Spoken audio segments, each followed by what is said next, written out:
마가복음 13장 28절부터 37절까지 말씀을 읽었습니다. 이 마지막 때를 준비하는 자세란 제목으로 우리 함께 하나님 말씀을 나누겠습니다. 초대교회, 그러니까 첫 번째 예수 그리스도께서 부활 승천하시고 교회가 형성되고 전 세계를 향하여 복음이 전파될 쯤 네로 황제를 비롯한 수많은 사람들은 기독교를 박해하였습니다. 유대인들은 물론이고 이방에도 본인들이 경험하지 못했던 여러 가지 풍습이라 하여서 기독교인들이 박해를 당했습니다. 재산이 몰수당하고 화형에 처해지고 어떤 이들은 이러저런 모습으로 순교하며 참으로 많은 고난을 겪었죠. 하지만 우리가 알고 있는 그 초대교회 성도들은 그들의 신앙을 굽히지 않았습니다. 오늘날도 이제 튀르키예 지역에 가게 되면 이 카타콤이라는 문화가 있죠. 문화재가 있습니다. 과거에 기독교인들이 땅을 파고 이 굴에서 살았던 그런 유적지입니다. 그곳에 살던 사람들은 한 가지 삶의 목표가 있었습니다. 그것은 우리 시대에 주님이 오신다라는 그 믿음의 확신이 있었던 것이죠. 그래서 그들은 모든 현대 신앙에 반하는 일들을 타협하지 않고 오히려 세상과 등지고 주님의 나라를 사모하며 있었습니다. 그러나 그때로부터 지금까지 약 2000년이 넘는 시간 동안 여전히 주님은 오지 않고 계십니다. 그래서 베드로 사도는 말하죠. 베드로후서 3장에 보게 되면 사랑하는 자들아 주께서는 하루가 1000년 같고 1000년이 하루 같다는 이 한 가지 사실을 잊지 말라 했습니다. 왜 그러면 당시의 사람들이 예수님은 오지 않는다. 보라 천지부터 지어진 상태로 지금까지 그대로 모든 시대가 이어지지 않느냐 하여서 스스로 방종하며 주님이 오시지 않으니까 그냥 너의 정욕대로 살아라 라고 하는 문화가 팽배했던 것 같습니다. 그런 시절이 오늘까지도 계속 이어지고 있죠. 주님은 그런 우리에게 믿음의 사람들, 특별히 말씀의 사람들에게 깨어있음에 대하여 말씀하고 계십니다. 28절이 바로 그것을 말하는데요. 무화과 나무의 비유를 배우라 주님 말씀하십니다. 가지가 연하여지고 잎사귀를 내면 여름이 가까운 줄 안다 했습니다. 이것은 일종의 비유이죠. 무화과 나무가 가지가 연해지고 잎사귀가 나게 되면 여름이 가까웠다라는 것입니다. 우리가 비가 오기 전날 하늘이 흐리고 또한 붉게 되면 내일 비가 오겠구나라고 생각을 하는 것 같이 어떤 징조가 있을 때 그 이후의 결과도 있다라는 것을 주님 말씀하시는 겁니다. 중요한 것은 주님이 언제 오시는지 그때와 시기는 비밀에 붙여져 있습니다. 32절을 보시면 그날과 그때는 아무도 모르나 하늘에 있는 천사들도 아들도 모르고 아버지만 아시느니라 했습니다. 이 언제 주님이 오실는지 그거에 대해서는 비밀에 붙여졌습니다. 하늘에 아무도 모르고 천사도 그리고 아들도 모른다라고 말씀하셨죠. 여러분 여기서 아들도 모른다는 말에 우리가 의아해하지 않습니까? 우리 삼위일체 하나님께서 그의 뜻과 영광과 존귀가 같으신데 어떻게 모르느냐? 이것이 일종의 경륜이죠.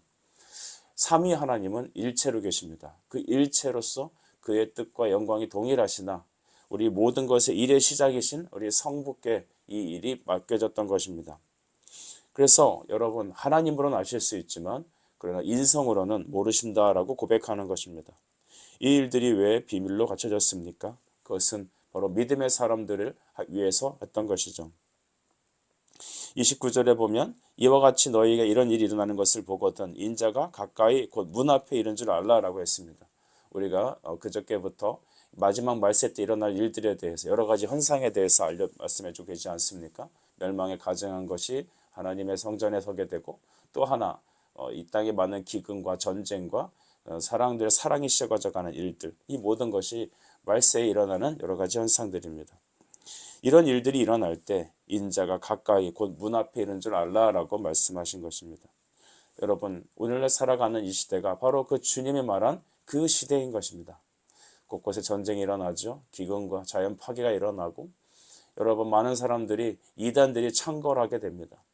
그래서 주님은 말세 때 믿음을 보겠느냐라고 했는데 정말로 한국을 비롯한 전 세계에 정말 교회가 사라져가고 있고 우리 믿음의 확신이 점점 엷어지는 것 같습니다.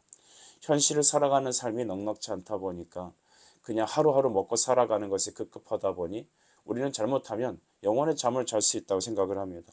이때 주님의 말씀을 잘 기울여 주십시오.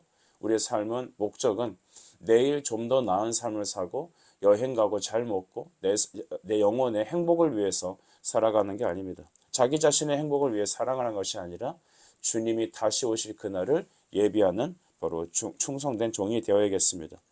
30절 말씀을 보니까 이 세대가 지나가기 전에 이 일이 다 일어날 것이다 라고 했습니다. 여러분, 이 세대는 어떤 세대입니까? 아까도 말씀드렸듯이 초대교회 성도들은 자신들이 살아가는 이 시대에 주님의 재림이 있을 거라는 확신 속에 살았습니다. 그러나 주님께서 말씀하신 이 세대라는 것은 그리스도가 승천하셔서 다시 이 땅에 재림하시는 그 기간을 말합니다. 이것을 말세의 기간이라고 하죠. 말세는 세상이 악해져서 말세가 아니라 주님이 오시는 것과 또한 다시 오실 그 사이를 말하는 것입니다. 우리는 그 이 세대 속에서 살고 있습니다. 종말의 사건들은 반드시 일어날 것입니다. 그분의 재림도 그의 의의 심판도 반드시 있을 것이죠. 그래서 31절에 천지는 없어지겠으나 내 말은 없어지지 아니할 것이다 했습니다. 풀은 마르고 꽃은 시드나 주의 말씀은 영원합니다. 여러분, 지나가는 인생 여러분 기대지 마시고 우리의 젊음도 우리의 재물도 기대지 마시고 오직 기도해야 될 것은 영원하신 하나님의 말씀, 그 언약의 말씀만을 붙잡는 이 아침이 되어야 될 것입니다. 주님께서는 그날과 그때 아무도 모른다라고 말씀하셨죠. 오직 아버지만 아신다라고 하였습니다. 그래서 33절에 주님이 우리에게 하시는 말씀은 주의하라 깨어있으라 라고 하셨습니다. 여러분, 우리 한번 입으로 고백하시죠. 주의하라 깨어있으라. 시작. 주의하라 깨어있으라. 맞습니다.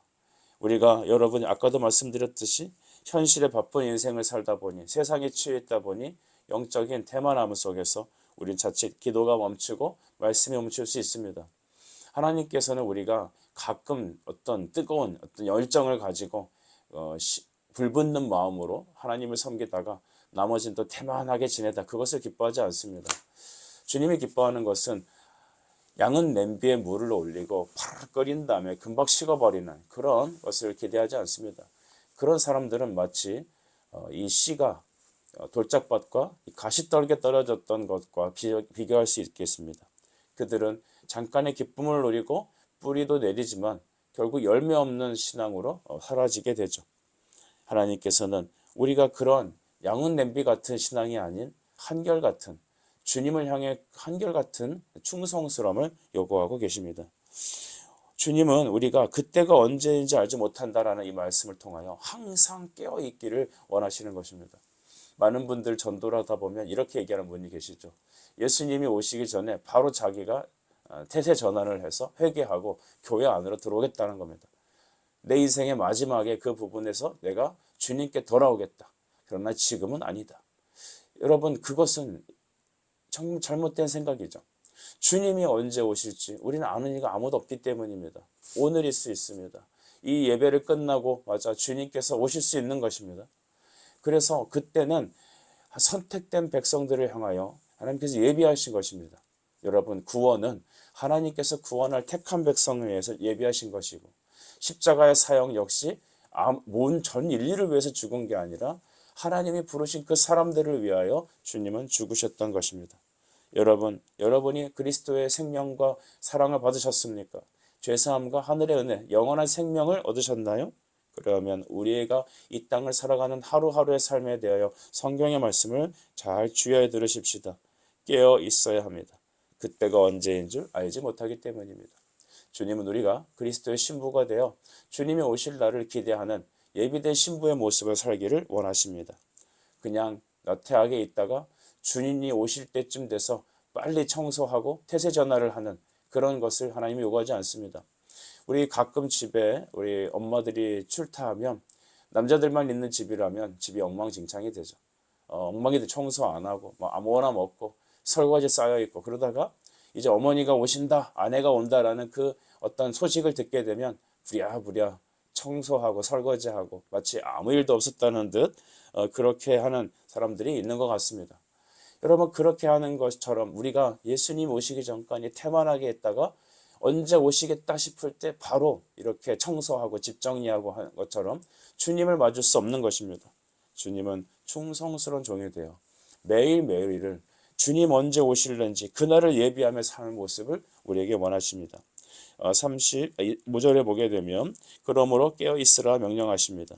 집주인이 언제 올는지 혹 저물 때일는지 밤중일는지 다굴 때든지 새벽일는지 너희가 알지 못함이라. 어떠한 시대의 마지막에 사인들은 가득합니다. 곧 주님이 오실 것이라는 이러이러한 역사 속에 아까 말씀드린 무화과 나무의 비유와 같이 잎이 나면 여름이 가까이 온다는 그 사인과 같이 이제 곧 주님이 오실 것이라는 것을 알고 스스로를 여러분 깨어 날마다 경성하여 주를 맞을 준비를 하는 것, 이것이 바로 우리가 이 땅을 살아가는 말세에 살아가는 우리 성도들의 삶의 태도여야 합니다. 주님은 말씀하시죠. 37절에 깨어있으라. 내가 너희에게 하는 이 말은 모든 사람에게 하는 말이니라 하시니라 했습니다. 어린아이같이 충성스럽게 하루하루를 주님이 오실 날을 고대하며 하루하루를 선물로 받은 날로 알아 하나님께 예배하는 우리가 되어야겠습니다. 특별히 영혼의 잠을 자지 않고 깨어있기 위해서는 우리는 어떻게 해야 될까요? 로마서 8장 13절에 주님은 말씀하십니다. 너희가 육신대로 살면 반드시 죽을 것이로되 영으로서 몸의 행실을 죽이면 살리니라고 했습니다. 여러분, 구원하는 사람들의 삶의 특징은 무엇일까요? 육신대로 살지 않는 것입니다. 육신은 무엇입니까? 안목의 정욕, 이생의 자랑, 여러분 그것을 누리는 것입니다. 자기 자신의 행복과 자기 자신을 사랑하는 사람들은 여러분 영혼의 잠을 자는 것과 같습니다. 육신대로 살아가는 것입니다. 그러나 우리는 영으로서 몸의 행실을 죽이며 살아가야 합니다. 바울은 말합니다. 나는 날마다 죽노라. 하나님 말씀으로 내 자신을 케어 펀치 시켜서 완전히 넉다운 시켜 주의 말씀에 완전히 복종하도록 하는 것. 여러분 그것이 매일매일 여러분 우리가 자기의 육신을 죽이고 영으로서 살아가는 방식일 것입니다. 말씀을 정리하시죠. 마가복음 13장 말씀, 주님께서 마지막 때를 준비하는 성도들의 삶의 자세를 알려주고 계십니다. 여러분 늘 깨어 기도하며 주님과 동행하고 있습니까? 삶의 어떤 것이 여러분으로 하여금 영적인 잠을 자게 만듭니까? 기도를 쉬고 말씀이 끊어지고 세상 속에서 연결되어 살아가는 우리, 육신대로 살고 있는 우리의 모습들을 이 시간 예수 그리스도 이름으로 청산하게 축복합니다. 그리고 영으로서 몸의 행실을 죽이십시다. 아담적인 본성적인 여러분 우리 안에 있는 욕심의 정욕이 우리의 삶을 주관하는 것이 아닌 기도와 말씀이 우리 삶을 견인하고 하나님의 은혜를 사모하며 늘 주의 얼굴을 대하는 우리 모든 온셈의 성도들이 되시길 간절히 바랍니다. 기도 드리겠습니다. 사랑과 은혜 아버지 감사합니다. 이 아침에도 우리로 하여금 늘 깨어 주를 맞을 준비하게 하시니 감사합니다. 영적인 잠을 자지 않게 하시고 깨어 주 앞에 서게 하여 주옵소서. 베드로 사도가 말한 것처럼 주의 약속이 어떤 이들에겐 더디다고 생각하여서 영적인 잠을 자고 육신대로 살아가는 모습이 아니라 주님께서 우리를 오래 참으사 아무도 멸망하지 아니하고 회개에 이르기를 원하시는 시간인 줄 알아. 이 시대가 다 지나가기 전에 주를 경외하며 주 오심을 예비하는 참된 회개의 삶을 살아가는 우리 모든 성도들과 삶이 될 수 있도록 주의 은혜를 더하여 주시옵소서. 예수님의 이름으로 기도하옵나이다. 아멘.